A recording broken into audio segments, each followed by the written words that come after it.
Hey there, fourth graders. Welcome to my living room. So this week we're talking about the type of different questions that there are and questions and how we can group them into sort of different categories. So yesterday you all did fantastic with talking about questions that are right there. So today we're going to kind of progress from questions that are right there into questions that are think and search. So first, let's review what right there questions are.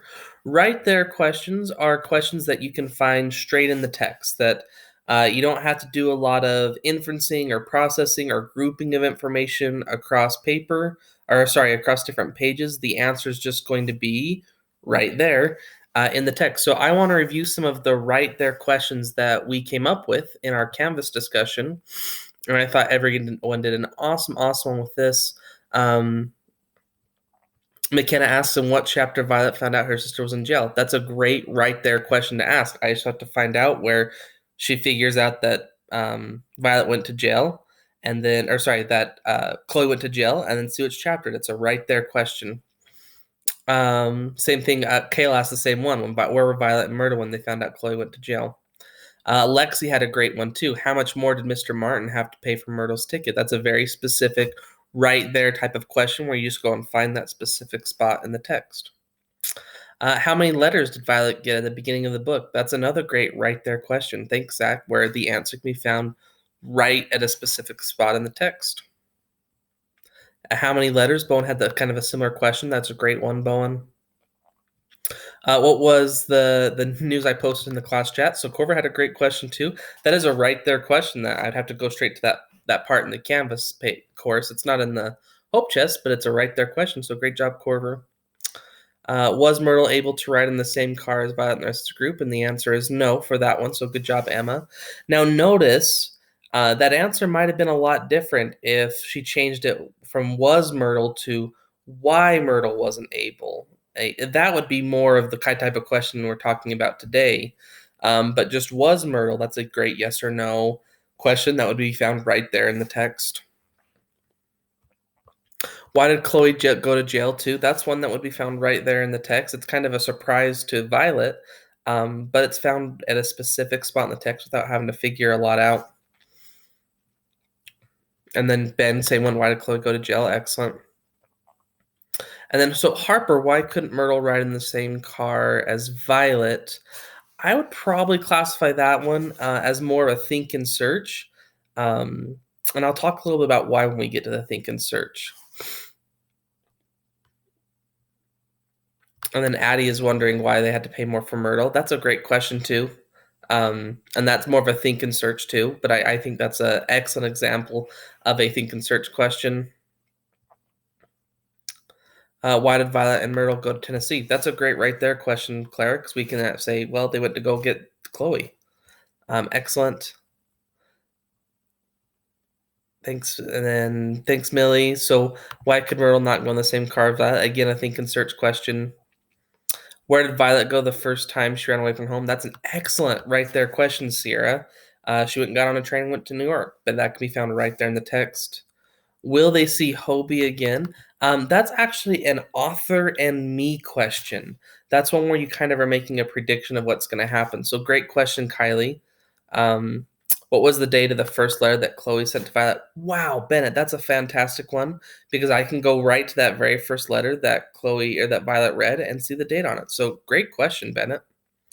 Why did that lady that opened the door was so mean to Myrtle and Violet? Why questions are more than likely usually going to be think and search questions rather than right there questions, because why questions we have to sort of make connections across different sources of text. So that's a fantastic question, Casey. And let's talk about why that is a think and search question. So a think and search questions, they tend to be trickier than the right there questions, where a right there question is found at a specific spot in the text. A think and search question, you generally have to put together different pieces of the puzzle from what we're reading. So if you remember, we talked a lot about inferences back in January. Inferences are usually what you have to make in a think and search question, where you're kind of pairing what you know in your head with what's going on in the text to make some guesses about what's going on. Um, excuse me.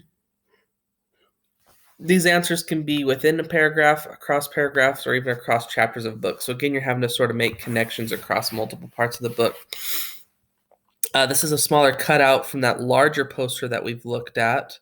This bigger poster right here. So for think and search questions, the answer's in the story, but you're going to have to search it out, and usually on several different pages. So if you're asking for a summary or what caused something or why something happened, a compare and contrast type of question, a question asking how, finding multiple examples, or retell, those are all sort of think and search questions that are a little bit trickier, take a little bit more brain power to solve.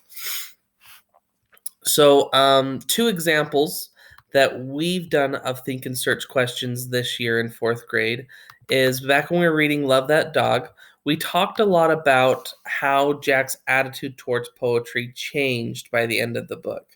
And so that required us to kind of think about what his attitude was at the beginning of the book, where he didn't like poetry, and then over time kind of show how, as he wrote more and he kind of found his particular style, and he was able to find a way for him to talk about his dog dying, which is something he wasn't able to do, that he ended up really enjoying and loving poetry.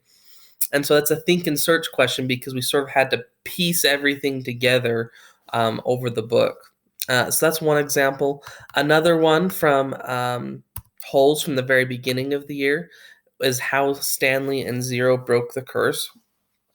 So if you remember, when we finished that chapter, so there's the chapter where they climb the mountain, right? And then Stanley ends up singing the lullaby to Zero, and bathing him in the stream, or in the fountain, in the spring where the water runs uphill. After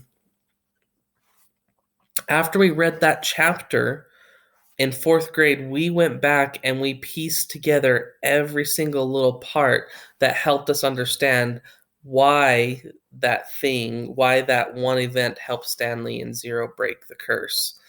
So that was a great example of a think and search question that we've done this year. It was a big one, but it was one nonetheless, because we were able to piece different parts together to understand how that curse was broken. So I want to provide two think and search questions that were from Harry Potter that we've talked about, we've been reading. So the first one is, why didn't the Dursleys take good care of Harry? And so that's a question that it doesn't ever really say it directly in one specific spot in the text. It kind of gives us lots of small hints towards that, and we sort of have to piece those small pieces together to understand why the Dursleys didn't take care of Harry. And some of it might be our own inferencing. So we know from the text that so if you remember, Aunt Petunia is sisters with Harry's mom, and we know that Aunt Petunia and then Uncle Vernon, they thought that wizarding business that her sister was caught up in was very foolish business. So that's one piece of evidence from the text, as we know that the Dursleys did not agree, with the wizarding, the witching and wizarding that that Lily was part of.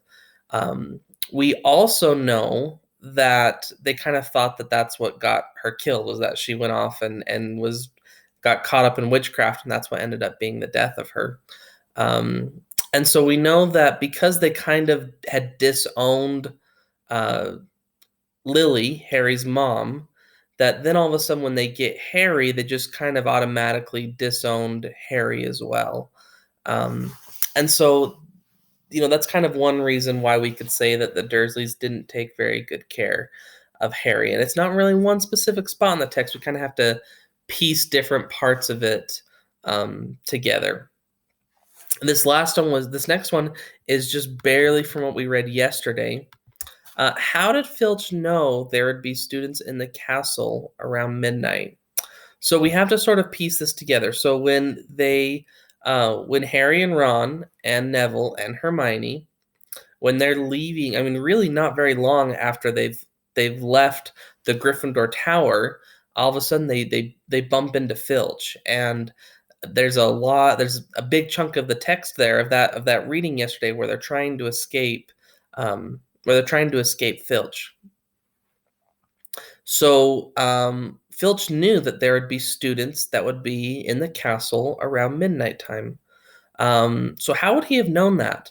Hermione gives a tip. Hermione says that Malfoy set them up. That Malfoy challenges Harry to this midnight duel, and knowing Malfoy knew that he wasn't going to show up, so Malfoy challenges Harry, and then Malfoy goes and talks to Filch and says that, hey, there's going to be students in the castle at midnight, and they're going to be in the trophy room.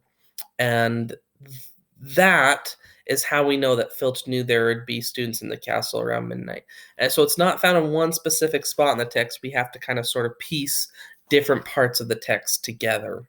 So these ones are a little bit trickier, but when you're crafting your own think and search question, you're trying to think of bigger questions to answer. So things about like how Jack changed over time. That's something that's answered over multiple parts of the text. How the curse was broken, answer over multiple parts of the text. It can also be a little bit narrower of this specific spot in the text. How with Filch knowing they were going to be in the castle, that just happens in one part of the chapter, but we still kind of have to piece different parts together to understand how that happens. So I will have 2 questions for the Hope Chest that you will need to answer that are models of think and search questions. And same thing, you'll also need to write your own think and search question. And remember, the think and search questions can be just a little bit broader and ones that have to be answered over, multiple parts of the text.